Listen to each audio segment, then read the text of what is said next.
যে খবরে চোখ রাখবো, মুর্শিদাবাদের হরিহরপাড়ায় গ্রেফতার দুই সন্দেহভাজন। জঙ্গি সন্দেহে গ্রেফতার। অসম পুলিশ, রাজ্য পুলিশের সহায়তায় অভিযান। দুজনকে গ্রেফতার করা হয়েছে। জঙ্গি যোগ সন্দেহ, পেনড্রাইভ, ফোন, হার্ড ডিস্ক উদ্ধার। ধৃতদের বিরুদ্ধে ইউএপিএ অ্যাক্টে মামলা রুজু। জামাত যোগ পাওয়া গিয়েছে ধৃতদের সঙ্গে। মুর্শিদাবাদের হরিহরপাড়া এলাকা থেকে গ্রেফতার দুই সন্দেহভাজন জঙ্গি। জামাত যোগ পাওয়া গিয়েছে ধৃতদের সঙ্গে। ধৃতদের কাছ থেকে ল্যাপটপ থেকে শুরু করে পেনড্রাইভ, একাধিক গুরুত্বপূর্ণ নথি উদ্ধার। মুর্শিদাবাদের হরিহরপাড়ায় গ্রেফতার। বাংলা অসম পুলিশের যৌথ অভিযানে উদ্ধার। ধৃত আব্বাস আলী বহুরান ও মিনারুল শেখ একাধিক নথি, পেনড্রাইভ, ফোন, হার্ড ডিস্ক উদ্ধার করেছে পুলিশ। ইউপিএ অ্যাক্টে মামলা রুজু। যার বাড়ি থেকে গ্রেফতার করা হলো সেই বাড়ির বাসিন্দার কি বক্তব্য দেখুন। চার ছেলে পেলে আরবি পড়াইতো, আর কিছু এখানে না। আরও রাত্রি থাকতাম না তো এখানে, এমনি ছেলে করা থাকতো আর পড়তো কাজ চলে যেত। আর ওকে তো ধরেছে বাড়িতে, এখানে কোনো ই না। তো কতদিন ধরে এখানে? এ তো কদিন হলো, মোটামুটি 4-5 মাস হইলো। এই মাদ্রাসাটা করা? মাদ্রাসা তো কোনো লিখিত না, এমনি দেই না। ও ছেলে পড়াবো বলেই লিয়েছে যে আমি বাচ্চা ছেলে পেলে পড়াবো বলেই। কি পড়ানো হতো? ওই আরবি পড়াইতো, কোরআন শরীফ। প্রথম ছিল ভর্তি হয়েছিল, গোটা 20 হয়েছিল।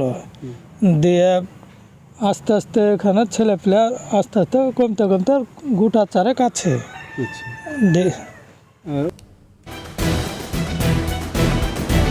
মুর্শিদাবাদের হরিহরপাড়ায় গ্রেফতার দুই সন্দেহভাজন জঙ্গি। ধৃতদের সঙ্গে জামাত যোগের ইঙ্গিত পাওয়া গিয়েছে।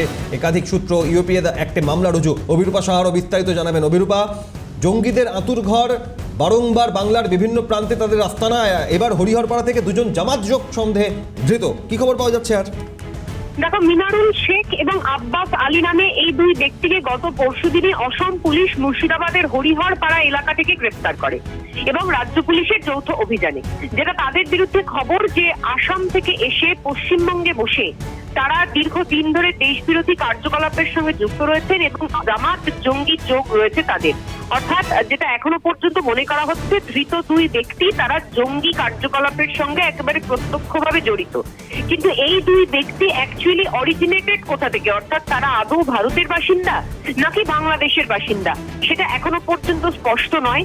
অসম পুলিশের কাছে কয়েক মাস আগে একটি অভিযোগ রুজু হয় এবং সেই অভিযোগের পরিপ্রেক্ষিতে অসম পুলিশ অসম থেকেই বেশ কয়েকজনকে গ্রেফতার করে। তাদেরকেও জঙ্গি সন্দেহে গ্রেফতার করা হয়। জঙ্গি যাদেরকে আগে গ্রেফতার করা হয়েছিল তাদেরকে জিজ্ঞাসাবাদ করে এই ধৃত দুই ব্যক্তির খবর মেলে এবং জানতে পারা যায় যে তারা পশ্চিমবঙ্গে পালিয়ে এসেছেন এবং গা ঢাকা দিয়ে বসে রয়েছেন। মুর্শিদাবাদের হরিহরপাড়ার 2টি গ্রাম থেকে পাশাপাশি 2টি গ্রামে অভিযান চালায় অসম পুলিশ এবং রাজ্য পুলিশ।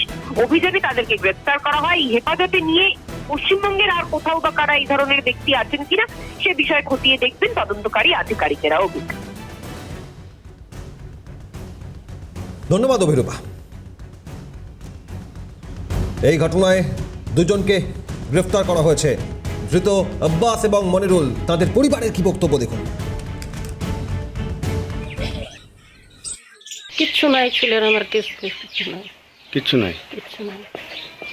কি ব্যাপারে যে নিল তাও বলছে না, কবিলিয়া বললো না, কোনো ভাই নাই, চুপ করো তাই করছে। থুইছে আমাদেরকে, থুইয়া তখন আমি বললাম যে কি বাবা বলছো না কেন, আমার ছেলে কি চোর, কি মস্তান, কি ডাকাত, কি ব্যাপার আপনারা বলেন না। চুপ কর মা, তুই চুপ কর, তুই চুপ কর। ওর বাবাকেও বলছে, আমাকেও বলছে। কে বলছে? ওই পুলিশরা বলছে, মেলায় লোক আর ঘরে 8 জন আছে। তো কোনো মতে শুনল না, দিয়ে ঘর গোটা চার্জ করলো। ওই ছাদ লাড়ার পালা, ঘর ও ঘর। ছেলেকে আমার পায়খানা তো যেতে দিচ্ছে না, তাও 4 জন ধরে নিয়ে গেলো। উঁচু করতে গেল, তাও 4 জন ধরে নিয়ে গেলো।